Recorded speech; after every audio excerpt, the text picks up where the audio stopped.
Amid the dawn mist, a lone fisherman failed to notice the presence of a giant bear approaching.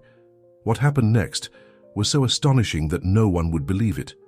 The silver mist hung low over Clearwater Lake, its ethereal tendrils reaching out like ghostly fingers across the glassy surface. In the small village of Summit Creek, nestled deep within the Montana mountains, dawn broke with the same unhurried grace it had for generations. Here, where the wilderness held more sway than human ambition, time moved to the rhythm of nature's slow dance. If this story interested you, don't forget to subscribe to our channel and give it a like. Tell us from which city you're watching us. We're keeping it going. Ethan Clarke's weathered hands gripped the worn wooden oar as he prepared to push his fishing boat into the lake's crystal waters. At 62, his face bore the marks of a life lived in solitude, each wrinkle a testament to years spent in quiet contemplation on these waters. The old fisherman's cabin, perched on the lake's edge like a forgotten sentinel, had been his sanctuary for longer than most villagers could remember. The morning air carried the sharp bite of early frost, but Ethan barely noticed it anymore. His daily routine had become as natural as breathing. Wake before sunrise, prepare his fishing gear, and seek solace in the lake's embrace. The villagers of Summit Creek had grown accustomed to his solitary figure, a silhouette against the morning fog, more myth than man. But this morning was different.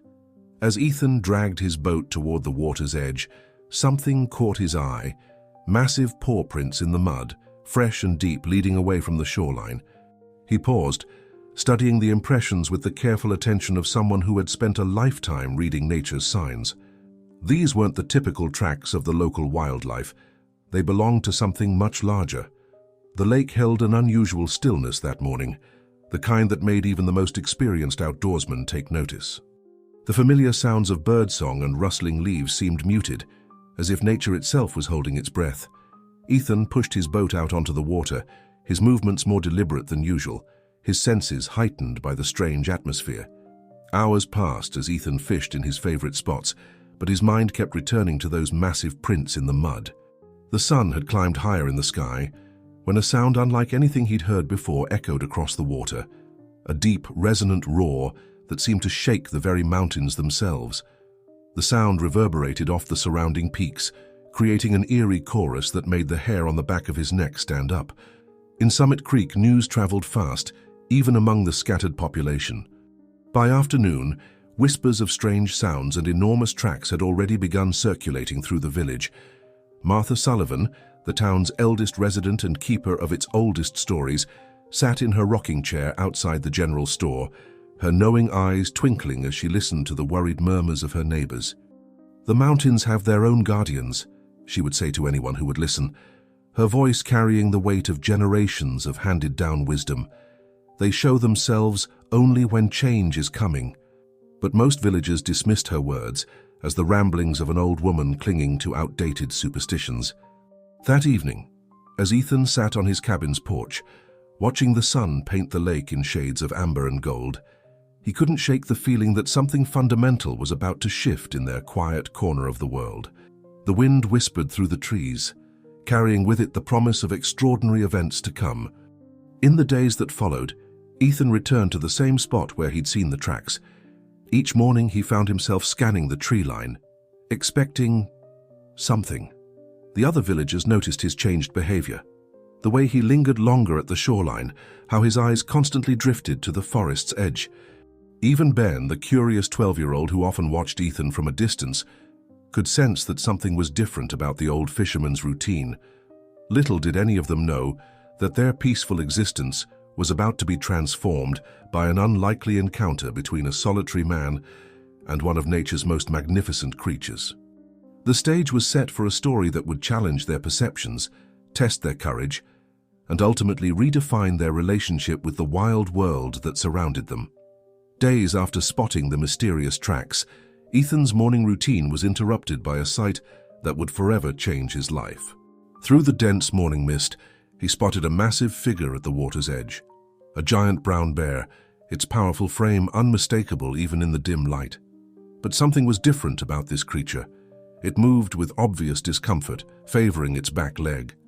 The bear's presence should have sent any sensible person running in the opposite direction, But Ethan found himself transfixed. The animal's eyes held no aggression, only a profound weariness that seemed to mirror his own. Years of solitude had given Ethan an almost supernatural ability to read the subtle languages of nature, and something in this bear's demeanor spoke to him on a level beyond words. With trembling hands and a racing heart, Ethan did the unthinkable. He began to move closer, his steps careful and measured.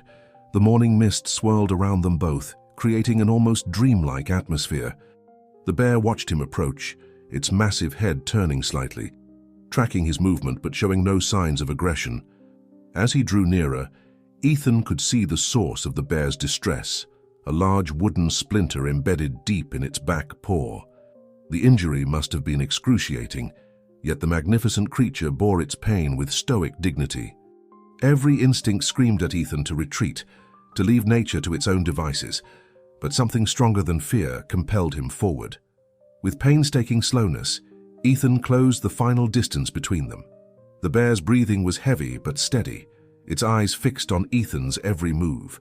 Time seemed to stand still as he reached out, his weathered hands steady despite the gravity of what he was about to attempt.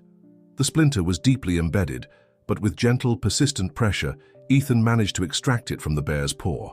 The massive creature let out a low grunt, more of surprise than pain, and slowly backed away. There was a moment, brief but profound, where their eyes met. In that instant, Ethan felt something shift in his soul, a connection he couldn't explain, an understanding that transcended the natural order of things. Without aggression or haste, the bear turned and disappeared into the forest, leaving Ethan standing alone at the water's edge, still holding the bloody splinter. That evening, as Ethan sat in his cabin, the encounter played over and over in his mind. He had spent decades on these shores, learning the rhythms of the wilderness, but nothing had prepared him for this. The bear's eyes haunted him. They had held an intelligence, a consciousness, that challenged everything he thought he knew about the wild creatures that shared his mountain home. The next morning dawned cold and clear, the mist thinner than usual. Ethan went about his morning routine, though his movements were distracted, his thoughts constantly returning to the previous day's encounter. As he stepped onto his porch, coffee cup in hand, he froze. There at the edge of the tree line stood the bear. It was watching him, its massive form half hidden by the shadows of the forest. Unknown to Ethan, young Ben had risen early that morning, hoping to watch the old fisherman's mysterious morning routine. The boy's eyes widened as he witnessed the scene unfolding before him, the solitary fisherman and the giant bear regarding each other across the clearing with what appeared to be mutual recognition. Without waiting to see more, Ben turned and ran toward the village, his feet carrying him as fast as they could go. The news spread through Summit Creek like wildfire. By midday, every resident had heard about the giant bear and its apparent interest in the old fisherman. The village's usual quiet was replaced by a buzz of excitement and fear. Some residents immediately began locking up their livestock, while others gathered in small groups discussing what should be done about this unprecedented situation. Martha Sullivan sat in her usual spot outside the general store, listening to the growing concerns with a knowing smile.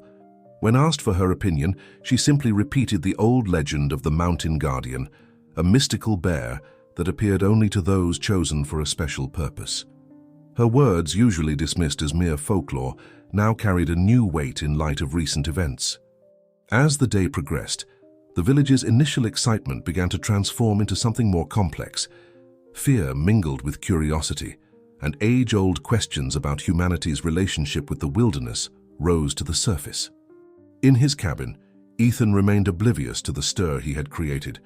His thoughts focused solely on the extraordinary connection he had formed with one of nature's most powerful creatures. The peace of Summit Creek was shattered by the arrival of 3 black SUVs, their polished surfaces out of place among the rustic vehicles of the village. The man who stepped out of the lead vehicle carried himself with an air of calculated confidence. Travis Cole, dressed in expensive outdoor gear that had never seen real wilderness, surveyed the village with cold, predatory eyes.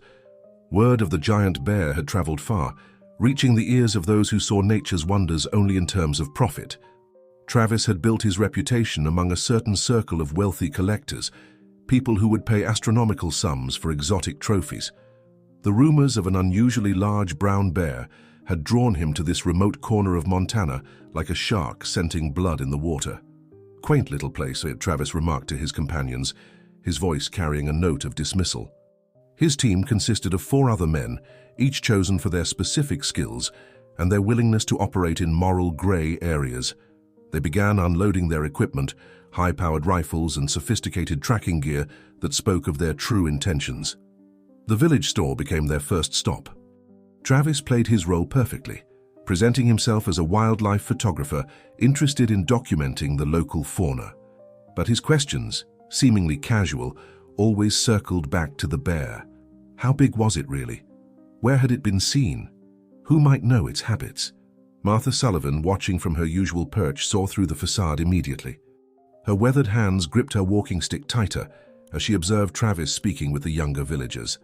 She recognized the gleam in his eyes, the same look she'd seen in the faces of men who had come before him, men who took without thought of consequence. "Some things aren't meant to be captured or tamed," she called out as Travis passed by her porch.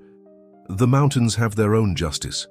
Travis paused, turning to face the old woman with a practiced smile that didn't reach his eyes. "Ma'am, I assure you, we're just here to appreciate your local wildlife," he replied smoothly. But Martha had lived too long to be fooled by smooth words and false smiles. The arrival of Travis and his team divided the village further. Some residents, swayed by his promises of bringing attention and tourism to Summit Creek, began to see opportunity. Others, particularly those who had lived in the shadow of the mountains their entire lives, sensed the wrongness in his presence. Young Ben, still excited from his morning sighting of the bear, found himself cornered by one of Travis's men. The boy's natural enthusiasm made him an easy target for questioning. But Ben, despite his youth, possessed the instinctive wariness common to children raised in small, close-knit communities. He deflected their questions with innocent vagueness, his eyes constantly darting toward Ethan's cabin in the distance. Travis noticed the boy's glances and made a mental note. He had learned long ago that the key to finding his quarry often lay in observing the subtle dynamics of small communities. The solitary fisherman's cabin, standing apart from the village, caught his attention. Isolated individuals often made the best sources of information or the biggest obstacles. As evening approached, Travis gathered his team in their rented cabin on the outskirts of town. Maps were spread across the table, marking possible locations where a creature of that size might den. Their planning was interrupted by the distant sound of a powerful roar echoing across the lake. Travis smiled, a cold expression that transformed his handsome features into something predatory. "Gentlemen," he addressed his team, "I believe we've come to the right place. That sound? That's the sound of a very valuable prize." His fingers traced a path on the map, circling the area around Ethan's cabin. "Tomorrow we start making friends with the locals. Everyone has a price. We just need to find out what it is." Meanwhile, Ethan remained unaware of the new arrivals, focused on his own concerns. The bear had returned again that afternoon, watching him from the tree line with those intelligent eyes. Something in the animal's behavior suggested urgency, as if it was trying to communicate a warning. The air itself seemed charged with tension, like the stillness before a storm. That night, as darkness settled over Summit Creek, different forces prepared for the coming conflict. Travis and his team cleaned their weapons and fine-tuned their plans. Martha Sullivan lit candles in her window, an old custom meant to ward off evil. And somewhere in the vast wilderness surrounding the village, a massive bear moved through the shadows, its presence a reminder that some forces of nature cannot be bought or controlled. The morning sun hadn't yet crested the mountains when Travis Cole made his way to Ethan's cabin. He walked with the confidence of a man accustomed to getting his way, a thick envelope tucked into his jacket pocket. The gravel crunched under his expensive boots as he approached the weathered porch where Ethan sat mending his fishing nets. "Beautiful morning," Travis called out, his voice carrying the practiced warmth of a seasoned manipulator. "You must be Ethan Clark. I've heard you know these waters better than anyone." Ethan's hands didn't pause in their work, his weathered fingers continuing their methodical weaving as he studied the stranger with guarded eyes. Travis pulled up a chair without waiting for an invitation, maintaining his friendly facade. "I'll be direct, Mr. Clark. I represent a group of wildlife enthusiasts interested in documenting the unusual bear that's been seen in these parts. We're prepared to make it worth your while." The envelope appeared in his hand, thick with promises. Ethan's fingers finally stilled. He looked up, his eyes meeting Travis's with an intensity that momentarily unsettled the younger man. "The lake's good for fishing," he replied quietly. "Not much else to tell." His voice carried the weight of years spent in solitude, each word carefully chosen. Travis's smile tightened almost imperceptibly. He'd dealt with local resistance before, but something about Ethan's calm defiance struck a nerve. "Perhaps you misunderstand. We're talking about enough money to set you up somewhere nice, somewhere more comfortable than this." His gesture encompassed the modest cabin and its simple furnishings. "I am comfortable," Ethan responded, returning to his nets. The dismissal was clear, but Travis wasn't finished. He placed the envelope on the wooden railing, letting it sit there like a challenge. "Think about it, Mr. Clark. Everyone has a price, even mountain men like yourself." With that, he stood and walked away, leaving the envelope behind. Ethan waited until Travis's footsteps faded before picking up the envelope and placing it in his pocket, his mind already working on a plan. Later that day, as Ethan pushed his boat into the lake, he noticed unfamiliar tire tracks leading to various points around the shoreline. Travis's team had been busy, scouting locations, gathering intelligence. The morning mist provided cover as Ethan rode to his usual fishing spot, but today he wasn't looking for fish. The bear appeared as if summoned by his thoughts, emerging from the tree line at a point far from the new tire tracks. Ethan guided his boat closer to shore, watching as the massive creature moved with growing confidence on its heeled paw. Their eyes met across the water, and Ethan felt again that inexplicable connection. Martha Sullivan's words about the mountain guardian echoed in his mind as he observed the bear's deliberate movements. The animal seemed to be showing him something, moving along the shoreline before disappearing down a hidden path.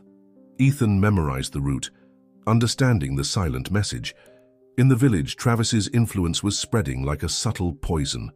Some residents, enticed by his promises of wealth and development, began sharing information about bear sightings. Others, remembering Martha's warnings, kept their silence. The division grew deeper as Travis's team became more visible, their equipment speaking of purposes far removed from simple wildlife photography. Young Ben watched it all with growing concern. He'd overheard Travis's men discussing their real plans, while they thought no one was listening. The boy's conscience wrestled with his fear as he made his way to Ethan's cabin that afternoon, his small shoulders bearing the weight of his knowledge. Ethan listened gravely as Ben described what he'd heard, plans involving traps and high-powered rifles, coordinates being marked on maps, and discussions of wealthy buyers. The boy's voice trembled as he spoke, but his eyes showed determination beyond his years. "They're not just photographers, are they, Mr. Clark?" Ben asked, though it wasn't really a question. Ethan placed a gentle hand on the boy's shoulder, seeing in him the same spirit that had once driven his own younger self to protect the wilderness he loved. "No, son, they're not," Ethan replied softly. "But sometimes the right path isn't the easiest one." He reached into his pocket and withdrew Travis's envelope, still sealed. "Would you take this to Martha Sullivan for me? Tell her it needs to get back to its owner." As Ben hurried away with his mission, Ethan began gathering supplies. The bear had shown him a route into the deeper wilderness, away from the areas Travis and his men were scouting. He would need to act soon, before the hunters could set their plans in motion. The sun was setting behind the mountains, painting the lake in dramatic shades of orange and purple, as Ethan made his final preparations. Tomorrow would bring challenges he couldn't yet imagine, but tonight, the envelope full of money would find its way back to Travis Cole, carrying with it a clear message. Some things in this world remained beyond the reach of wealth and greed. The pre-dawn light cast long shadows across Clearwater Lake as Ethan made his way along the shoreline. His keen eyes scanned the ground, noting subtle disturbances in the earth that most would overlook. Years of reading nature's signs had taught him to spot what didn't belong, and something about the disturbed vegetation near his usual fishing spot set off warning bells in his mind. As he drew closer, his suspicions were confirmed. Hidden beneath carefully arranged branches and leaves lay a sophisticated trap, its metal teeth waiting to snap shut on unsuspecting prey. The sight of it made his stomach turn. This was no simple snare. It was a professional-grade device designed to immobilize large animals. Travis Cole's work, without a doubt. Ethan knelt to examine the mechanism, his experienced hands already working out how to disarm it. The morning mist provided cover, but he knew he needed to work quickly. Travis and his men usually began their patrols at first light, and being caught here would raise questions he couldn't afford to answer. A twig snapped behind him. Before Ethan could turn, a familiar voice broke the morning silence. "You know, Mr. Clark, I had a feeling we'd find you here." Travis Cole emerged from the shadows, flanked by two of his men. Their casual poses couldn't hide the tension in their shoulders or the purpose in their eyes. "Quite the contraption you've got here," Ethan replied calmly, though his heart raced. He straightened slowly, aware of every movement. "Seems a bit excessive for wildlife photography." Travis's practiced smile didn't reach his eyes. "Let's drop the pretenses, shall we? You've been interfering with our operation since we arrived, redirecting the bear, warning it away from our survey points. Did you really think we wouldn't notice?" The other men began moving to flank Ethan, their movements practiced and purposeful. The old fisherman stood his ground, his voice steady. "This is protected land, Cole. What you're doing isn't just wrong, it's illegal." "Illegal?" Travis laughed, the sound echoing across the water. "Look around, old man. Do you see any authorities here? In places like this, the only law that matters is the law of supply and demand. And right now that bear of yours is in very high demand." Ethan's mind raced, calculating distances and options. The boat was too far away, and even if he could reach it, they'd likely catch him before he could push off. The forest offered better chances, but he needed to buy time. "The villagers won't stand for this," he said, taking a subtle step backward. "The villagers?" Travis's smile widened. "Half of them are already on our payroll, the other half are too scared to interfere. Face it, Clark, you're alone in this fight." The attack came suddenly. One of Travis's men lunged forward, but Ethan's years of handling boats and fishing equipment had kept him stronger than his age suggested. He managed to dodge the first grab, his elbow connecting with his attacker's solar plexus. The second man proved more challenging. The struggle was brief but fierce. Despite his resistance, Ethan found himself overwhelmed by younger, stronger opponents. Travis watched with cold amusement as his men subdued the old fisherman, producing rope from their packs. "I actually respect your dedication," Travis said, circling Ethan as his men worked. "But you need to understand something. That bear represents a once-in-a-lifetime opportunity. The kind of money we're talking about could change lives. Instead of fighting us, you could have been part of something extraordinary." Ethan tested his bonds, finding them professionally secure. "The only extraordinary thing here is your greed, Cole." Travis's expression hardened. "Secure him to that tree," he ordered his men. "Make sure he has a good view of the trap. When our prize finally shows up, I want him to watch everything he tried to prevent unfold right in front of him." As the men dragged him toward a large pine, a sound carried across the lake, a deep, resonant roar that seemed to shake the very ground. Travis's head snapped toward the noise, his eyes gleaming with anticipation. But Ethan, who had come to know the bear's habits, recognized something different in that sound. It wasn't just a roar, it was a warning. "You have no idea what you're dealing with," Ethan said quietly, but his words were lost in the excitement of Travis's preparations. As the sun began to rise over Clearwater Lake, casting golden light across the water, the stage was set for a confrontation that would change Summit Creek forever. Mist swirled around the base of the pine tree where Ethan was bound, his breath forming small clouds in the cool morning air. Travis and his men had positioned themselves strategically around the clearing, their expensive equipment betraying their true intentions to anyone who might pass by.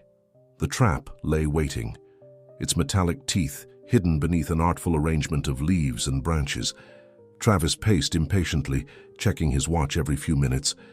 "The bear's been seen in this area every morning for the past week," he muttered to one of his men. "It's only a matter of time."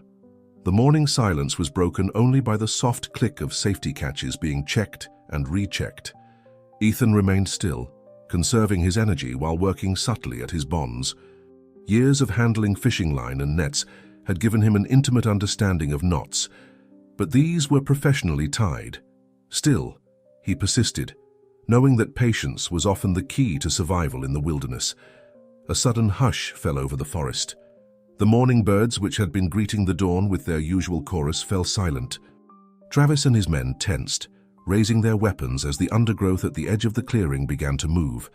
Ethan felt it before he saw anything.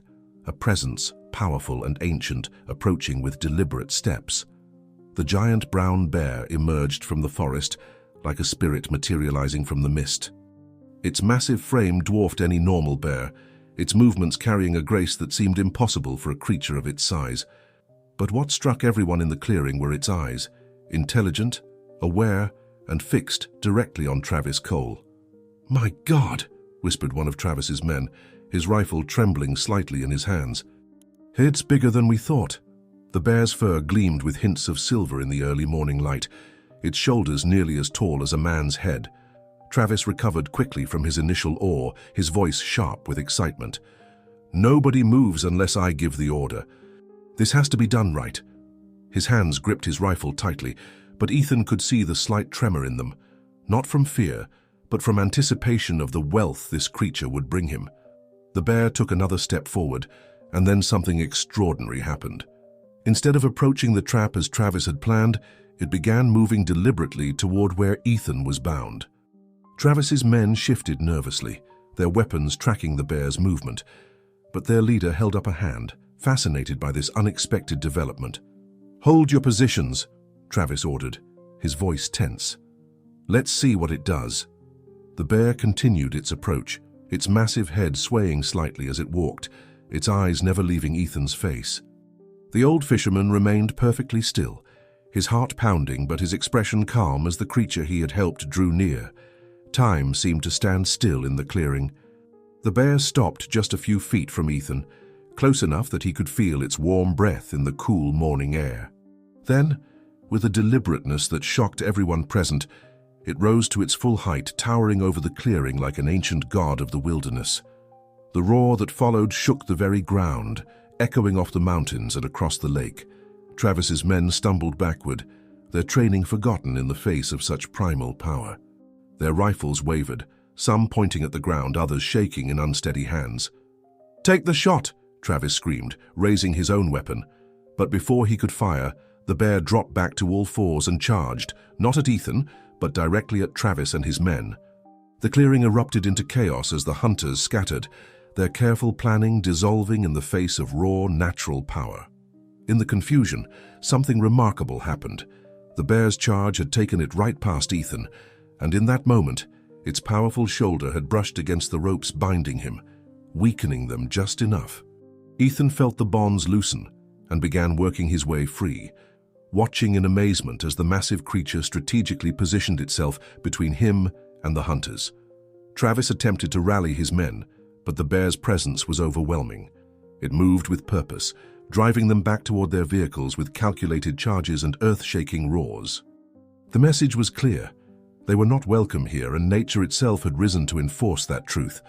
Young Ben, who had followed Travis's men at a distance that morning, witnessed everything from his hidden spot behind a fallen log.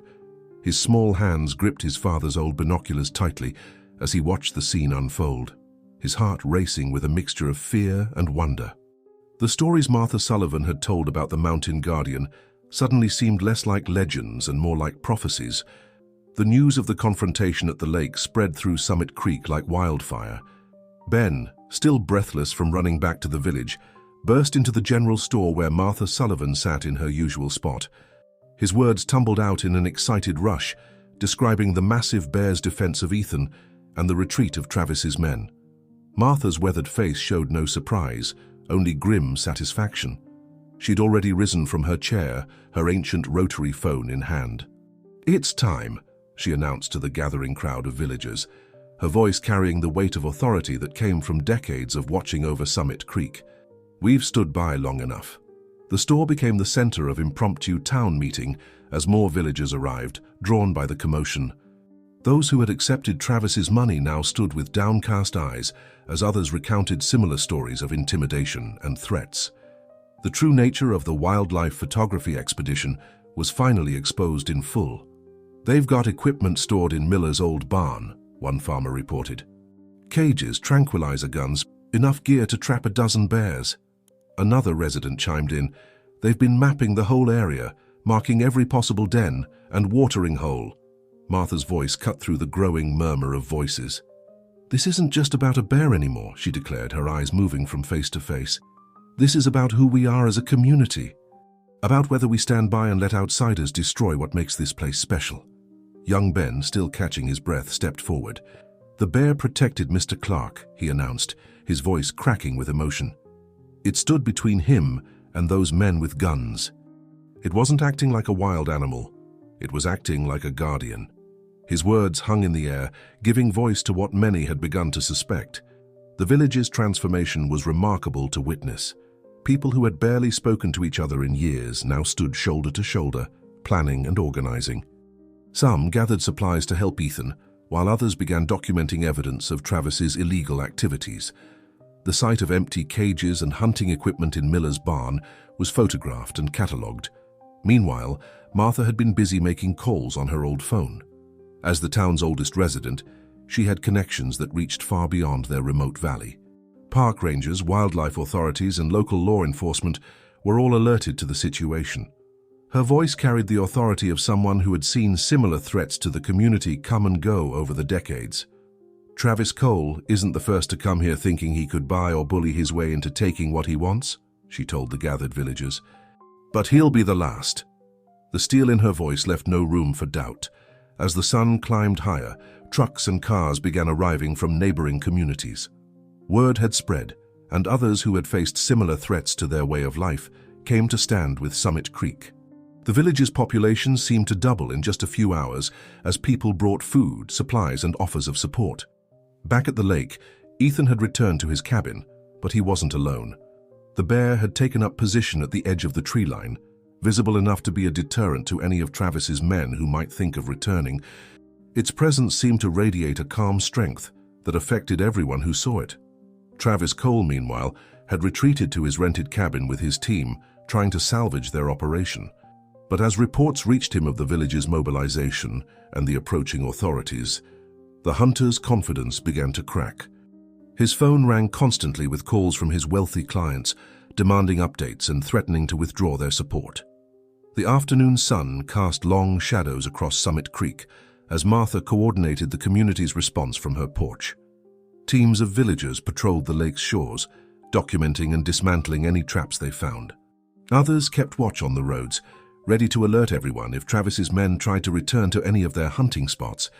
Young Ben had become an unlikely hero, his detailed account of the morning's events providing crucial evidence. He sat with Martha, carefully drawing maps of where he had seen Travis's men setting up their equipment. His child's perspective, unclouded by adult compromises, helped remind everyone of what was truly at stake. As evening approached, the village had transformed from a collection of isolated individuals into a united community. The threat they faced had awakened something that had been dormant in Summit Creek, a recognition that their connection to the land and to each other was worth fighting for. The legend of the Mountain Guardian had become a rallying point, a symbol of their determination to protect what made their home special. Evening settled over Summit Creek like a protective blanket, but the village was far from sleeping. Lights burned in windows that usually went dark at sunset, and small groups of residents moved purposefully through the growing darkness. The community had organized itself into watchful teams, each taking responsibility for different areas around the lake. Travis Cole paced in his rented cabin, his carefully laid plans unraveling around him. Through the window he could see villagers walking past with flashlights, their movements coordinated and purposeful. His phone buzzed constantly with messages from angry clients, each one demanding explanations and threatening to withdraw their substantial deposits. "We need to move now," he snapped at his team, "before they completely box us in." But his men, hardened as they were, showed unprecedented hesitation. The morning's encounter with the bear had shaken them more than they cared to admit. The creature's display of intelligence and power had challenged everything they thought they knew about their profession. Outside, Martha Sullivan had transformed her porch into a command center.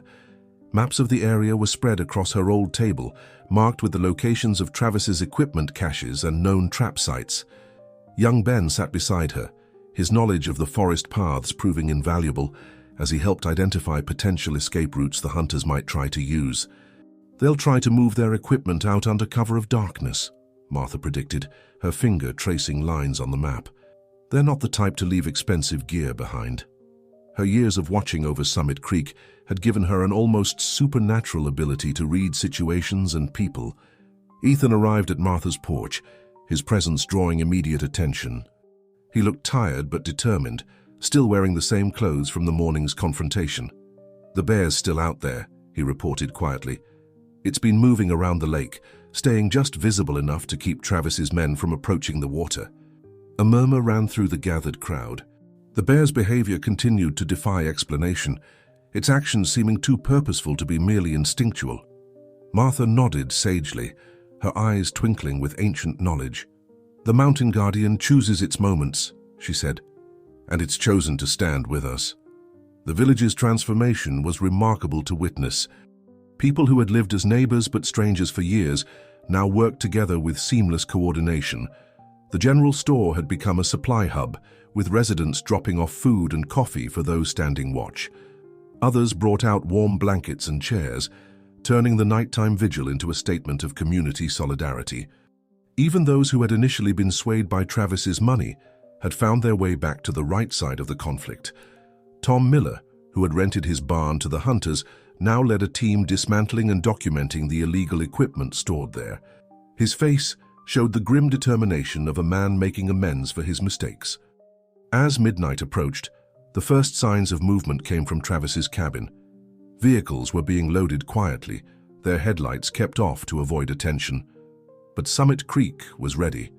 Signals passed silently between watchful groups, flashlights blinking in coded patterns that Martha had helped devise. The bear's roar shattered the night's silence, echoing across the lake with supernatural power. It was joined, improbably, by the sound of car horns, porch lights switching on, and the general store's old emergency siren. The message was clear. There would be no silent escape, no skulking away in the darkness. Travis emerged from his cabin, his face contorted with rage and frustration. He found himself surrounded by circles of villagers, their flashlights creating a wall of light. Martha Sullivan stood at the front of the group, her small frame somehow managing to fill the space with authority. "Your hunting license has been revoked, Mr. Cole," she announced, her voice carrying across the suddenly silent night. "The authorities have been fully briefed on your activities here. They're very interested in those specialized traps you brought into protected land." Young Ben watched from behind Martha, his eyes wide with pride and amazement at his community's transformation. The frightened, divided village of just days ago had become something powerful and united. Even those who had lived in Summit Creek all their lives were discovering new strength in their connections to each other and to their land. The bear's presence could be felt more than seen, a powerful guardian spirit watching from the darkness beyond the lights. Its occasional calls seemed to carry approval, as if nature itself was witnessing and blessing the village's stand against those who would harm it. The first rays of dawn painted the sky in soft pinks and purples as official vehicles began arriving in Summit Creek. Martha's calls had set in motion a response that even Travis Cole couldn't have anticipated. Wildlife protection officers, park rangers, and local law enforcement converged on the small village, their vehicles creating an impromptu blockade around Travis's cabin. The night standoff had left Travis and his men exhausted and cornered. Their attempts to move their equipment had been thwarted at every turn by the vigilant villagers. Now, as official badges glinted in the morning light, the reality of their situation became starkly clear. The wildlife officers moved with practiced efficiency, documenting and cataloging every piece of illegal equipment.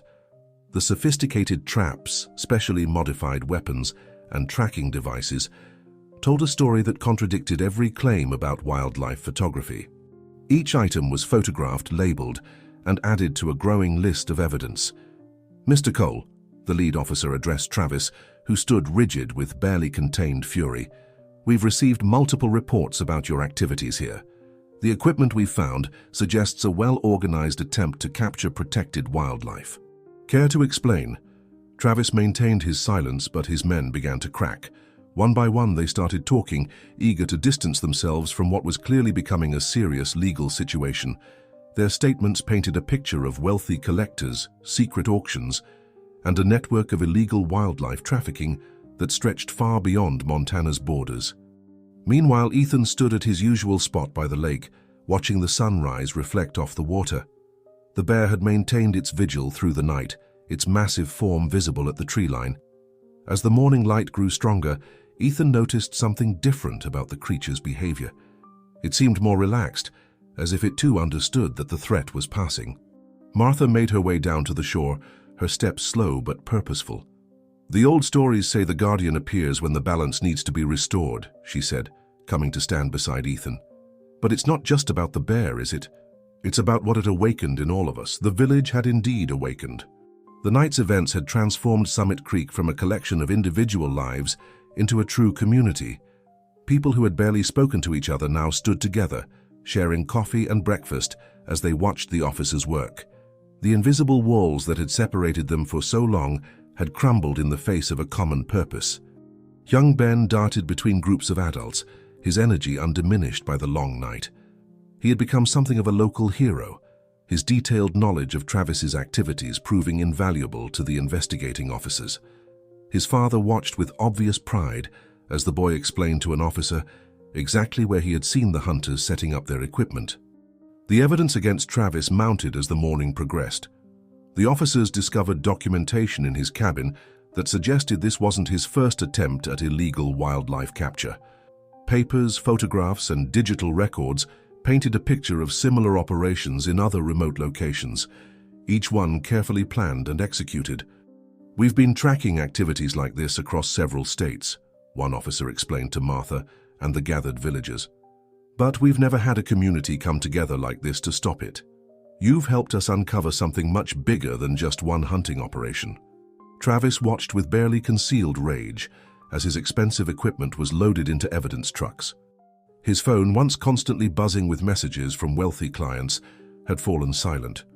Those same clients were now likely scrubbing all evidence of their connections to him, leaving him to face the consequences alone. The bear made one final appearance as the morning wore on, emerging briefly from the forest to stand in full view of everyone.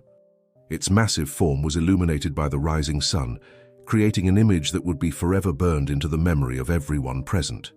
Even the wildlife officers, accustomed to dealing with large animals, stood in awe of its size and presence. For a moment, it seemed as if time stood still. The bear's eyes swept across the gathered crowd, lingering briefly on Ethan before moving to Travis, who had been secured in the back of a patrol car. Then, with deliberate grace, it turned and disappeared into the forest, leaving behind a silence filled with wonder and respect. The aftermath of Travis Cole's arrest brought a new challenge to Summit Creek. During the confrontation, the bear had sustained an injury while protecting the village.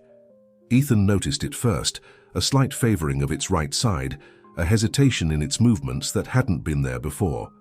The magnificent creature that had stood as their guardian now needed their help in return. Martha Sullivan's kitchen became the center of operations once again, but this time for a different purpose. The old woman pulled out ancient remedies passed down through generations, natural poultices, and healing herbs that had been used in these mountains long before modern medicine reached their remote valley. "Our ancestors knew how to heal without causing more harm," Martha explained as she mixed herbs with practiced hands. "The Guardian has chosen to trust us. We can't betray that trust by trying to capture it or force our help upon it." Her eyes held the wisdom of years spent living in harmony with the wilderness. Ethan understood the delicate balance they needed to maintain. The bear's injury wasn't severe enough to be life-threatening, but in the wild, even a minor wound could become dangerous if left untreated. They needed to help without imposing, to heal without constraining. Young Ben proved invaluable once again, his small size and quiet movements making him the perfect observer. He tracked the bear's movements, noting where it went to rest and which paths it took through the forest. "It's staying close to the eastern ridge," he reported, pointing to a spot on Martha's worn map. "There's a sheltered cave up there, with a fresh water source nearby." The village mobilized in a way that would have seemed impossible just days before. Those with knowledge of the mountain trails formed small groups to monitor different areas. Others gathered supplies, clean water, medical supplies, and food that could be left where the bear would find it. Martha's healing poultice was the key component of their plan. "It needs to be applied directly to the wound," she explained to Ethan. But we can't approach the bear like we would a domestic animal. We need to let it choose to accept our help. They devised a system of indirect care. Clean water was left in natural stone basins near the bear's resting places. The healing poultice was spread on soft bark, placed where the bear would brush against it. Food, fresh fish from the lake and wild berries, was gathered and left in strategic locations. The bear seemed to understand their intentions. It began using the treated bark to rub its injured side, allowing the healing mixture to work its magic. The villagers watched from a respectful distance as the magnificent creature participated in its own healing process. Each day, Ethan made the journey up to the eastern ridge, checking the supplies and refreshing them as needed. Sometimes he would catch glimpses of the bear watching him from the shadows of the trees. Their eyes would meet briefly, that inexplicable connection still strong between them. One morning, as Ethan made his usual trek up the mountain path, he found Ben already there, sitting quietly on a fallen log. The boy had developed an almost supernatural ability to move through the forest without disturbing its inhabitants. "It's doing better," Ben whispered, pointing to fresh tracks in the soft earth. "The steps are more even now." The wildlife officers who had arrested Travis remained in the area, helping to document the bear's recovery while ensuring no other threats emerged. They were amazed by the cooperative relationship that had developed between the village and the wild creature. "In all my years of wildlife protection," one officer commented, "I've never seen anything quite like this."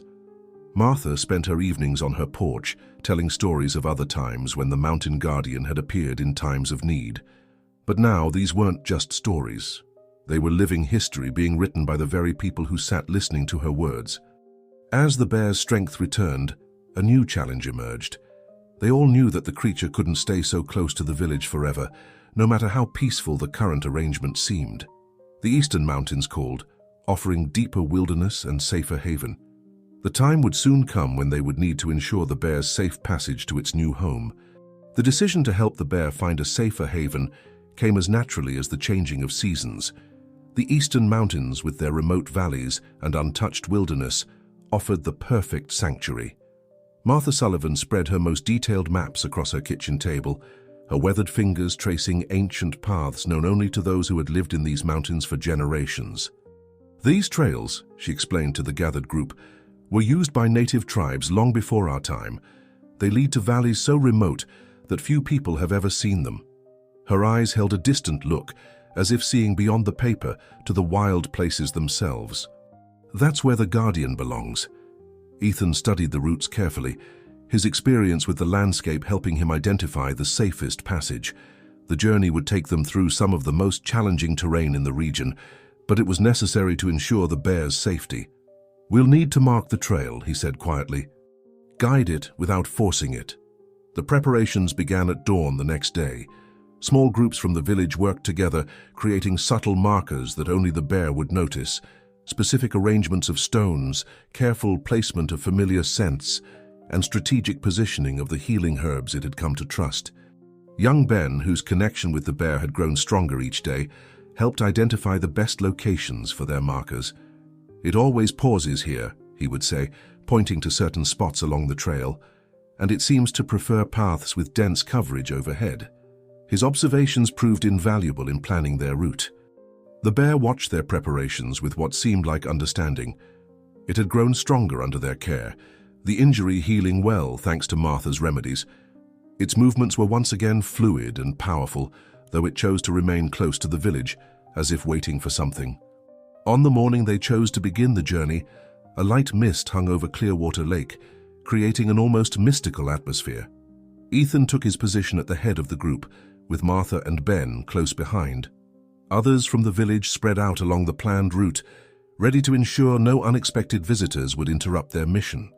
The bear emerged from the forest as if on cue, its massive form materializing from the mist like a spirit from one of Martha's legends.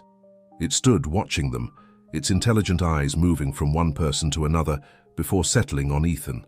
The connection between man and beast, forged through trust and mutual respect, had never been stronger. They began moving toward the eastern trails, maintaining a respectful distance from the bear. Their progress was slow and deliberate, allowing the creature to choose its own pace. Ethan led the way, occasionally leaving small signs that only the bear would understand, fresh fish from the lake placed at strategic points, familiar herbs scattered along the path. The journey took them higher into the mountains, through ancient forests where the trees grew so thick they created a natural cathedral of branches overhead. The bear moved like a shadow through this landscape, sometimes visible, sometimes hidden, but always following the trail they laid out. Martha, despite her age, kept pace with remarkable determination. Her presence seemed to add a layer of ancient wisdom to their procession, as if the mountains themselves recognized her as one of their own. She would occasionally pause to scatter more of her healing herbs, ensuring the bear's injury continued to heal during their journey. Ben darted between the trees like a young deer, his enthusiasm tempered by the solemnity of their mission. He had become their scout, running ahead to check the path and returning with reports of the terrain ahead. His young eyes missed nothing, from fresh animal tracks to changes in the weather. As they climbed higher, the air grew thinner and cooler. The vegetation changed, becoming more alpine in nature. Here in these remote heights, they began to feel the true wildness of the mountain landscape. This was a place where nature still ruled, where the ancient rhythms of the wilderness remained unchanged by human influence. The bear seemed to sense the change as well. Its movements became more purposeful, more natural. They could see it testing the air, recognizing something in these heights that called to its wild nature, yet still it remained within sight, as if acknowledging the role these humans had played in its journey to freedom. The higher they climbed into the mountains, the more the world seemed to change around them. The familiar forests of Summit Creek gave way to rugged alpine terrain, where the wind spoke in different tongues and the clouds seemed close enough to touch. Their small group had been walking for hours, following the bear's steady progress toward the remote sanctuary they sought. Ethan led the way, his experienced eyes reading the landscape like a book. Every loose stone, every narrow path required careful consideration. The bear moved parallel to them, sometimes visible through the sparse trees, other times announced only by the soft sound of its powerful steps on the rocky ground. Martha Sullivan paused to catch her breath, leaning on her walking stick. Despite her age, she had insisted on making this journey. "The Guardian needs to know it carries our blessing," she had said when others suggested she stay behind. Now, watching the bear navigate the mountain terrain with growing confidence, she knew she had been right to come. Young Ben scrambled over the rocks with the agility of youth, but even he was beginning to tire. The altitude and rough terrain were testing everyone's endurance. Yet none complained. They all understood the importance of their mission. The bear needed to reach the safety of the higher valleys before darkness fell. "Look there," Ben called out suddenly, pointing to a rocky outcrop ahead. The bear had paused, its massive form silhouetted against the sky. Its posture was alert, head raised, testing the wind. Something had caught its attention. Ethan raised his hand, signaling the group to stop. Years of experience in these mountains had taught him to read the signs. The wind had shifted, bringing with it new scents and sounds. The bear's behavior confirmed his suspicions. They weren't alone in these heights. Martha's eyes narrowed as she scanned the landscape. "There are other bears in these mountains," she whispered. "Wild ones that have never known human contact. The Guardian will need to establish its place among them." They watched as their bear moved with deliberate grace along the ridgeline. Its injury had healed well, leaving only the slightest hint of its previous ordeal. The creature they had helped rescue had regained its full strength, and now it moved with the confidence of a true mountain ruler. The group found shelter beneath an overhanging rock, taking the opportunity to rest and observe. Ben shared the water and food they had packed, while Martha prepared a final batch of her healing herbs, not because the bear still needed them, but as a parting gift, a final connection to the community it had protected. From their vantage point, they could see into the valley beyond.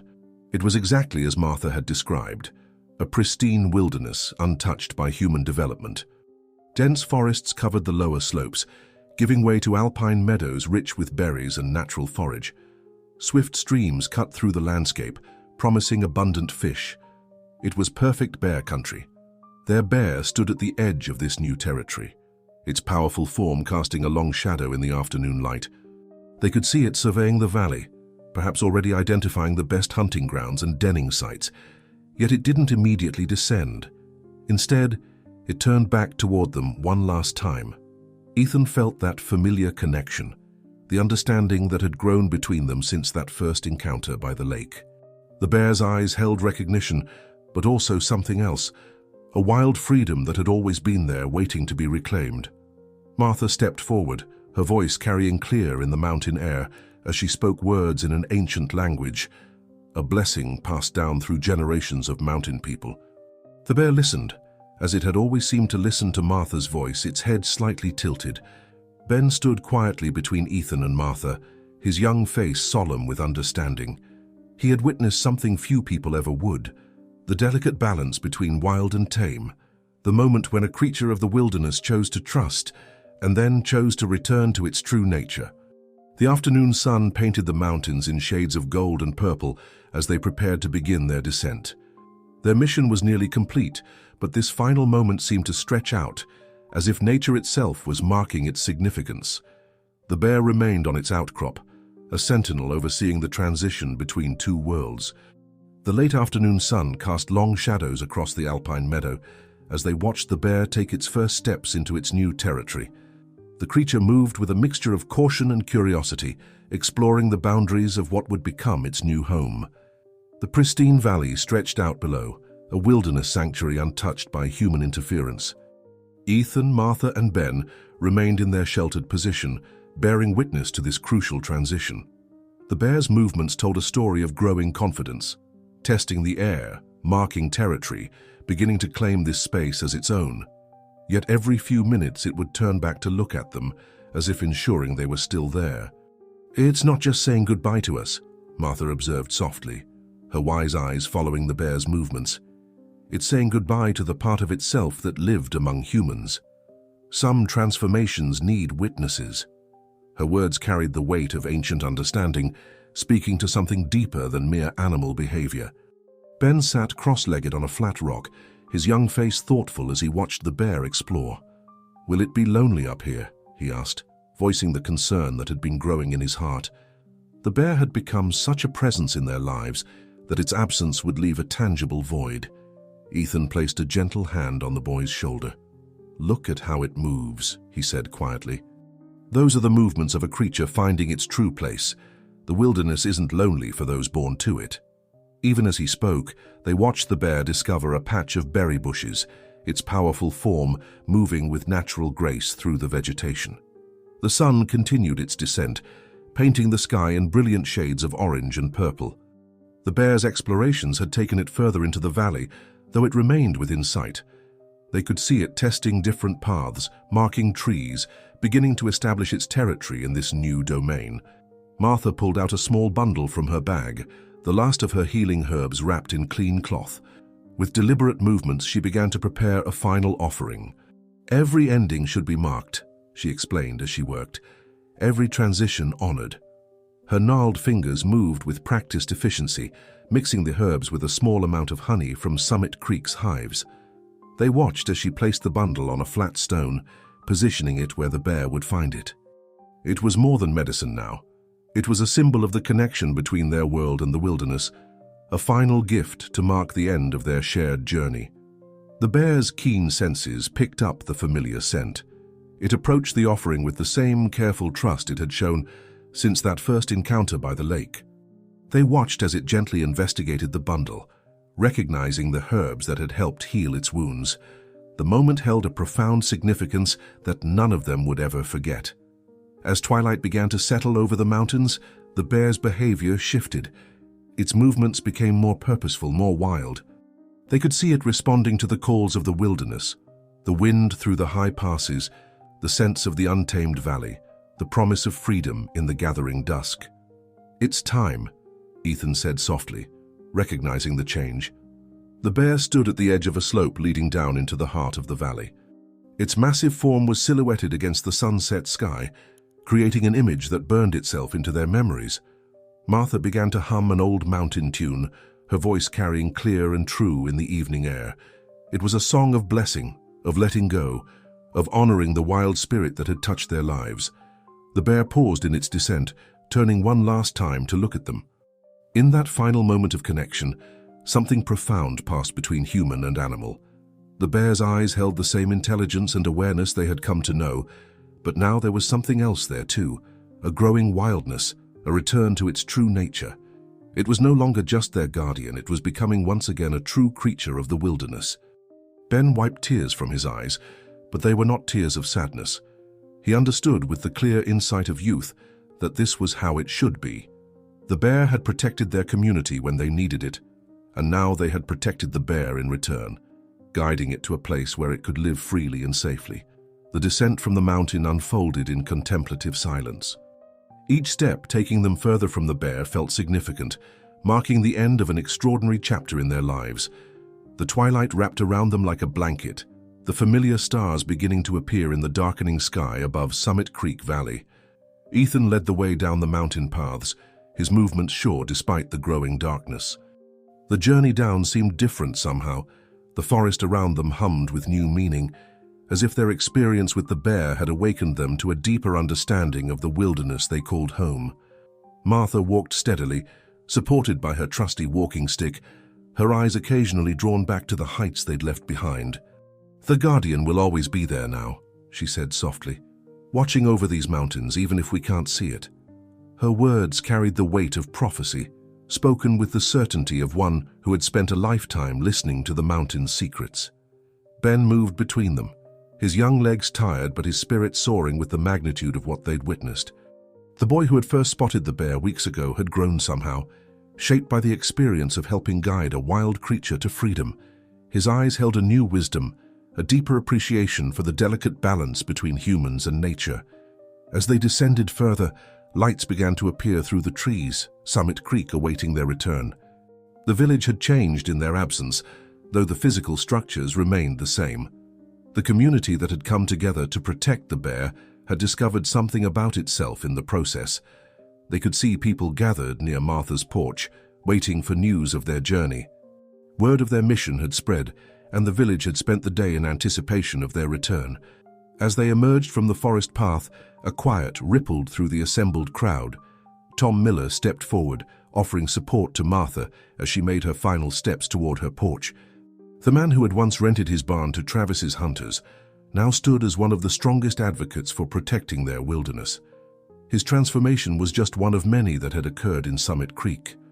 The general store had remained open late, its warm light spilling onto the street where villagers gathered to hear the story of their journey. Coffee and food appeared as if by magic, passing from hand to hand as the travelers settled onto Martha's porch. The community drew close, eager to hear about the bear's new home. Ethan found himself speaking more than he had in years, describing the valley they'd found, and the bear's growing confidence as it explored its new territory. His words painted a picture of pristine wilderness and natural beauty that made everyone listening feel proud to be guardians of such a place. Martha's voice joined his, adding the deeper context of mountain folklore and ancient wisdom. She spoke of how the guardian's appearance had awakened something in their community, a recognition of their role as protectors of the wilderness that surrounded them. Her stories wove together past and present, creating a new legend that would be told in Summit Creek for generations to come. Young Ben's contributions to the tale brought smiles to tired faces as he described the bear's final moments in the high valley. His enthusiasm was infectious, his description of the bear's growing wildness making everyone feel as if they had witnessed it themselves. As the night deepened, the gathering took on an almost ceremonial quality. Stories flowed freely, not just of the bear but of the changes they'd all experienced. Those who had initially feared the bear's presence now spoke of transformation and understanding. Others shared their own stories of encounters with the wilderness, each tale adding to the tapestry of their shared experience. The village itself seemed different in the starlight. The connections forged during their ordeal with Travis and strengthened through their protection of the bear had created something new, a community that understood its place in the natural world. The invisible walls that had once separated neighbors had crumbled, replaced by bonds of shared purpose and understanding. In the weeks that followed, Summit Creek underwent a subtle but profound transformation. The village that had once been a collection of isolated individuals had become a tight-knit community, bound together by their shared experience with the Guardian. The change was visible in 1,000 small ways, from the increased activity at the general store to the new faces at Martha's evening storytelling sessions. Ethan's cabin, once a symbol of solitude, had become a gathering place for those interested in learning about the wilderness. The old fisherman found himself sharing his knowledge with eager listeners, teaching them to read the signs of nature and understand the delicate balance of their mountain ecosystem. His quiet wisdom, previously kept to himself, now helped shape a new generation of environmental stewards. Young Ben had started a nature club with other children from the village, their meetings filled with discussions of wildlife and conservation. The boy who had once watched Ethan from afar now led expeditions along safe trails, teaching his peers about animal tracks and forest plants. Martha supervised these activities, her ancient knowledge finding new life in young minds. The village store had transformed as well. A corner was now dedicated to local wildlife information, featuring photographs and educational materials. The owner had even started stocking field guides and binoculars, responding to the community's growing interest in their natural surroundings. The counter where Travis had once tried to buy information now displayed pamphlets about wildlife conservation. Martha's role in the community had evolved from respected elder to beloved teacher. Her porch became a classroom where she shared not just stories of the mountain guardian, but practical knowledge about living in harmony with the wilderness. The healing herbs she had used to treat the bear became the foundation for a community garden of medicinal plants. The wildlife officers, who had helped during the crisis with Travis, maintained contact with Summit Creek, impressed by the village's commitment to protecting their natural heritage. They provided resources and training, helping the community establish a volunteer wildlife monitoring program. The village that had once turned a blind eye to illegal hunting now stood as a model for rural conservation efforts. Tom Miller's barn, once a storage space for Travis's illegal equipment, had been converted into a community center focused on environmental education. The walls displayed children's artwork depicting the bear and other wildlife, while the main space hosted workshops on sustainable living and wilderness appreciation. The transformation of the space symbolized the village's journey from exploitation to protection. Even the lake itself seemed different, though its waters remained as clear as ever. Fishermen like Ethan now practiced more sustainable methods, teaching others about the importance of maintaining the delicate balance of the aquatic ecosystem. The shoreline, once threatened by Travis's traps, had become a protected area where wildlife could safely drink and rest. The story of the Guardian had spread beyond Summit Creek, attracting visitors interested in their conservation success story. But the village maintained a protective attitude toward their wilderness, ensuring that tourism remained sustainable and respectful. They shared their story not to gain attention, but to inspire other communities to protect their own natural heritage. In the evenings, when the sun painted the mountains in golden light, residents would often gather at the lake's edge. They would share stories, plan community projects, or simply enjoy the peaceful surroundings they had fought to protect. The bear's presence, though no longer physical, remained a powerful influence on their daily lives. Ethan's fishing boat still glided across the lake each morning, but he was rarely alone now. Other villagers would join him, learning the rhythms of the water and the importance of patience. His solitary routine had evolved into a kind of informal mentorship, passing on generations of knowledge about living in harmony with nature. The change in Summit Creek was more than just a shift in attitudes. It was a fundamental transformation in how the community saw itself and its role in the natural world. The bear had shown them that the line between wilderness and civilization didn't have to be a barrier. Instead, it could be a meeting point where both worlds enriched each other. The seasons turned, and Summit Creek flourished under its new identity as a sanctuary where wilderness and community lived in harmony. On misty mornings, when the lake's surface reflected the dawn like polished silver, something of the old magic still lingered in the air. It was on one such morning that Ethan, now sharing his boat with an eager young apprentice, heard the distant sound that made his heart soar. A powerful roar echoed across the water, rolling down from the high peaks where they had led the Guardian months ago. The sound carried both wildness and familiarity, a reminder that some bonds transcend the boundaries between human and natural worlds. Ben, who often accompanied Ethan now, looked up from his fishing line with shining eyes, recognizing the voice that had changed their lives. Martha Sullivan, still holding court on her porch despite the passing seasons, would smile knowingly when such sounds reached the village. "The Guardian watches," she would say, her eyes twinkling. "Not just over the mountains, but over all those who respect and protect them." Her words carried the weight of truth, for Summit Creek had become living proof of how a community could thrive by choosing to guard its natural heritage. The village had become known throughout the region as a place where the old ways of living with nature had been successfully merged with modern conservation practices.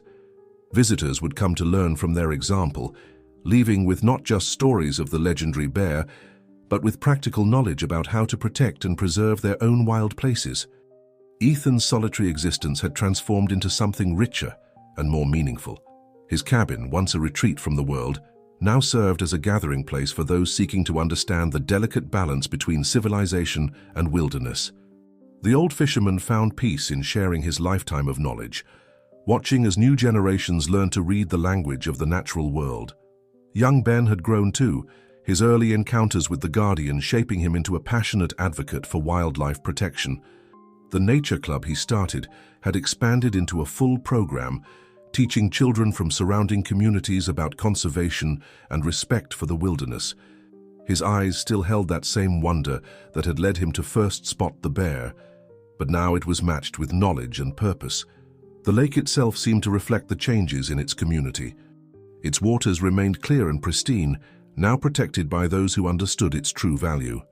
Fish populations thrived under sustainable practices, and wildlife returned to its shores in growing numbers, sensing the safety of this sanctuary. On special evenings, when the sunset painted the mountains in shades of gold and purple, the village would gather at the lake shore. They would share stories, not just of the Guardian, but of all the ways their lives had been enriched by choosing to protect rather than exploit their natural heritage. These gatherings became a tradition, a way of passing their story to future generations. And sometimes, in the quietest moments of dawn or dusk, lucky observers would catch glimpses of a massive shape moving through the distant forests. The bear had indeed found its true home in the high wilderness, but it never completely disappeared from their lives. Its presence remained, a powerful reminder of the choice they had made to stand as guardians of the wild. The legend of Summit Creek and its guardian grew, spreading far beyond the mountains that cradled their village. It became a story of hope, showing how one community's choice to protect a magnificent creature had led to their own transformation and renewal. The tale proved that when people choose to defend the natural world, they often find themselves protected and enriched in return. As morning mist rose from Clearwater Lake, carrying the echoes of distant roars from the mountains, Summit Creek stood as testament to this truth. The village had discovered that their greatest strength lay not in resisting the wilderness, but in becoming its guardians. In doing so, they had written themselves into an ancient story, one that would continue as long as there were those willing to listen to the call of the wild and respond with open hearts. Dear viewers, we hope the story of Summit Creek and its remarkable guardian has touched your hearts as deeply as it has touched the lives of its characters. Like the village that discovered its true purpose in protecting the wilderness, we invite you to join our community of storytellers and listeners.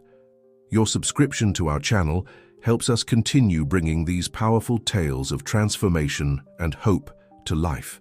If this journey into the heart of the Montana wilderness has moved you, please show your support by liking this video and sharing your thoughts in the comments below. Every day we strive to bring you stories that remind us of our connection to the natural world and to each other. Don't miss our upcoming episodes featuring more extraordinary tales of courage, community, and conservation.